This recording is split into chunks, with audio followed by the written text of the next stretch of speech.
प्रकाशितलिङ्गं निर्मलभासितशोभितलिङ्गम् जन्मज दुःखविनाशकलिङ्गं तत्प्रणमामि सदा शिवलिङ्गम्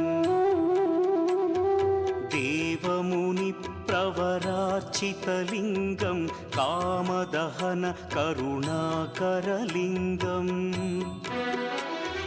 रावणदर्पविनाशकलिङ्गं तत्प्रणमामि सदा शिवलिङ्गम्